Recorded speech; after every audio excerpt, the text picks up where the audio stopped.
말씀을 드라마 성경으로 읽겠습니다.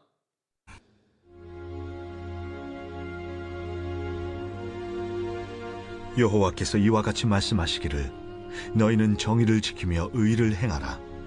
이는 나의 구원이 가까이 왔고 나의 공의가 나타날 것임이라 하셨도다. 안식일을 지켜 더럽히지 아니하며 그의 손을 금하여 모든 악을 행하지 아니하여야 하나니 이와 같이 하는 사람, 이와 같이 굳게 잡는 사람은 복이 있느니라.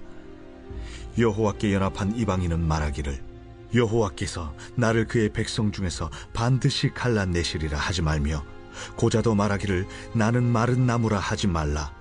여호와께서 이와 같이 말씀하시기를 나의 안식일을 지키며 내가 기뻐하는 일을 선택하며 나의 언약을 굳게 잡는 고자들에게는 내가 내 집에서 내 성 안에서 아들이나 딸보다 나은 기념물과 이름을 그들에게 주며 영원한 이름을 주어 끊어지지 아니하게 할 것이며, 또 여호와와 연합하여 그를 섬기며 여호와 이름을 사랑하며 그의 종이 되며 안식일을 지켜 더럽히지 아니하며 나의 언약을 굳게 지키는 이방인마다 내가 곧 그들을 나의 성산으로 인도하여 기도하는 내 집에서 그들을 기쁘게 할 것이며, 그들의 번제와 희생을 나의 제단에서 기꺼이 받게 되리니 이는 내 집은 만민이 기도하는 집이라 일컬음이 될 것임이라.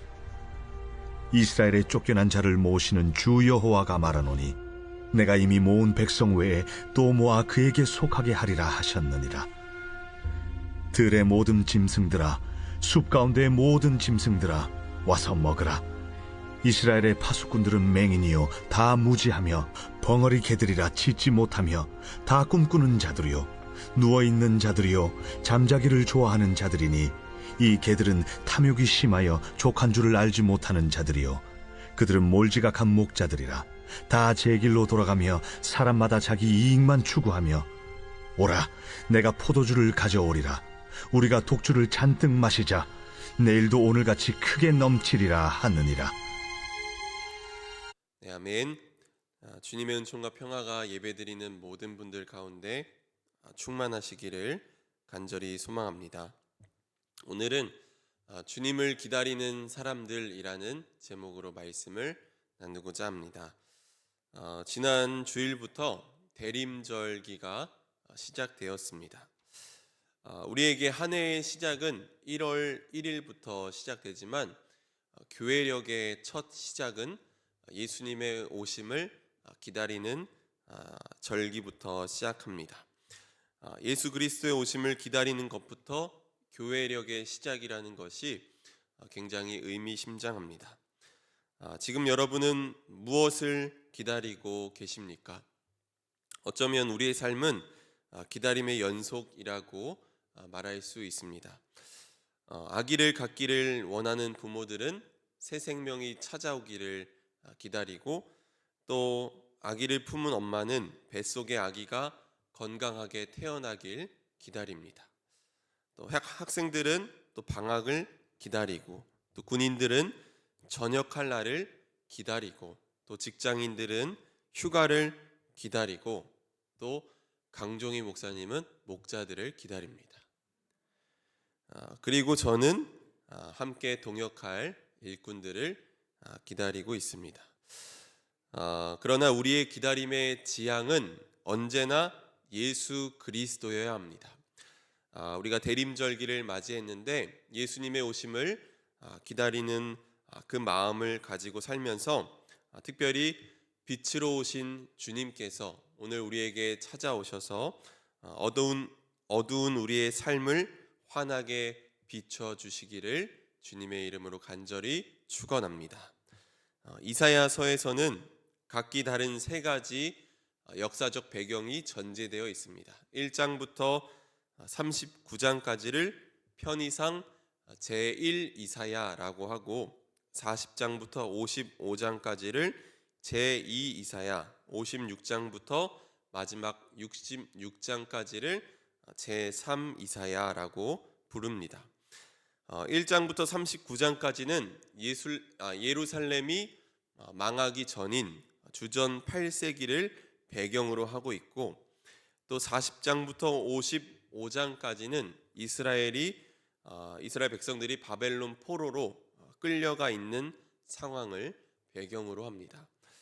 그리고 오늘 본문 56장부터 66장까지는 바벨론 포로 생활에서 돌아온 이후의 상황을 배경으로 합니다. 고레스 칙령으로 인해서 포로가 되었던 이스라엘 백성들이 유대 땅으로 돌아왔습니다.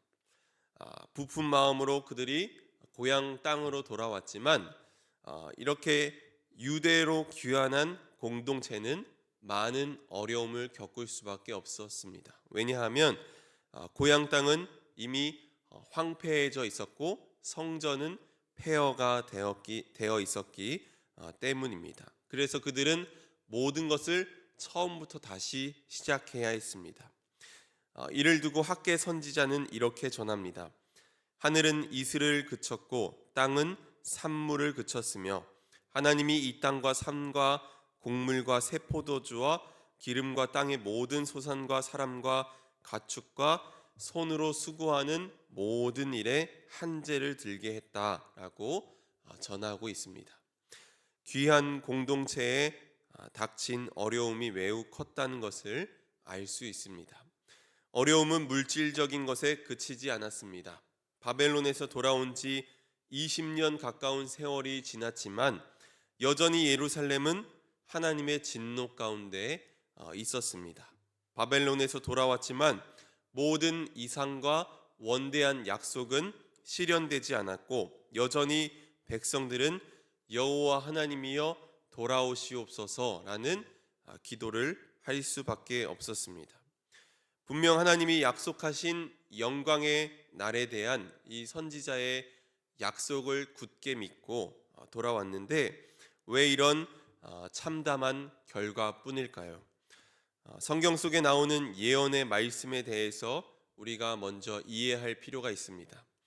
성경에 나오는 선지자들의 예언은 미래에 대한 어떤 시간표가 아니라 지금의 현실과 다가올 미래를 바라보는 가치관과 세계관이라고 할 수 있습니다. 즉 하나님이 주신 예언을 붙잡는다는 것은 지금의 현실을 이해하고 당연한 것으로 여기지 않되 참혹한 현실에도 불구하고 하나님이 이루실 영광의 미래를 소망하며 산다는 뜻입니다.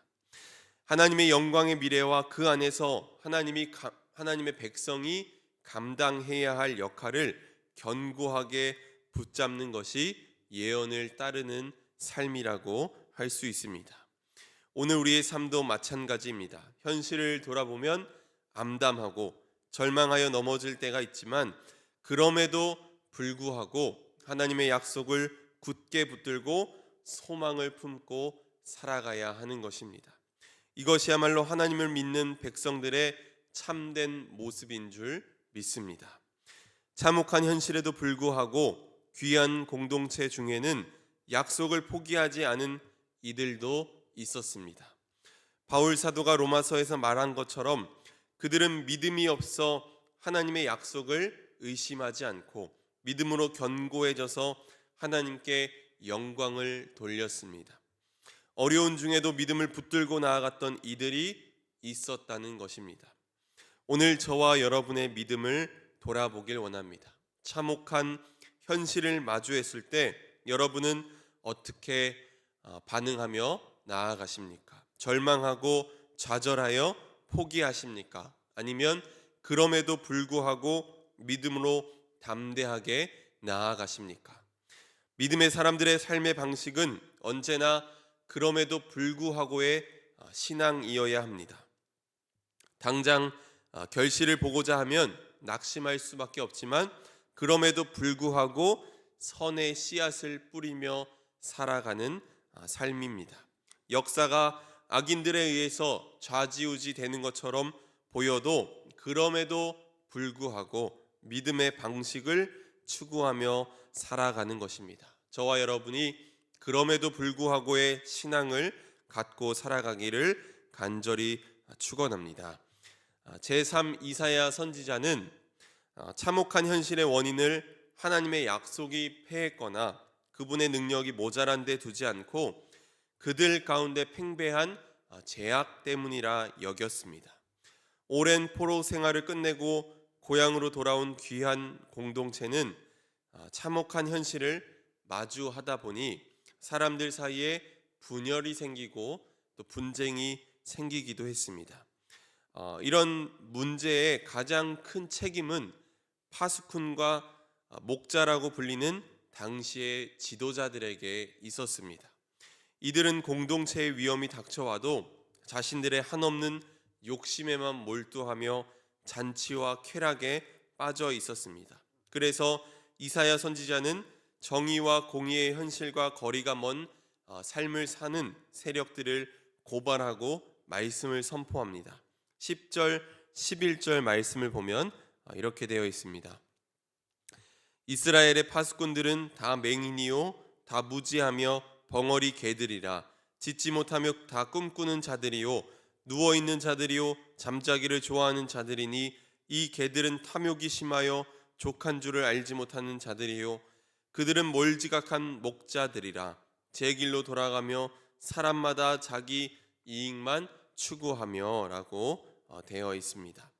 이사야 선지자가 보기엔 이 파수꾼과 목자와 같은 지도자들은 모두 맹인이요 다 무지하며 벙어리였습니다. 보지 못하고 듣지 못하고 알지 못함은 결국 두 가지 죄악을 불러왔습니다. 하나는 허황된 우상을 숭배하는 것이며 다른 하나는 정의와 공의가 사라지고 폭력과 억압이 가득한 현실입니다. 그런데 이사야 선지자는 하나님이 아닌 다른 것을 섬기는 것만이 우상 숭배가 아니라 하나님을 예배하면서도 형식만을 강조하고 중요시하고 삶의 모습은 정의와 공의와는 정반대의 삶을 살아가는 거리가 먼 그들의 현실을 고발했던 것입니다. 그렇게 이사야 선지자는 1절, 2절에서 하나님의 말씀을 선포합니다. 우리 1절, 2절 말씀 함께 읽어보도록 하겠습니다. 56장 1절, 2절 말씀 함께 읽습니다. 시작. 여호와께서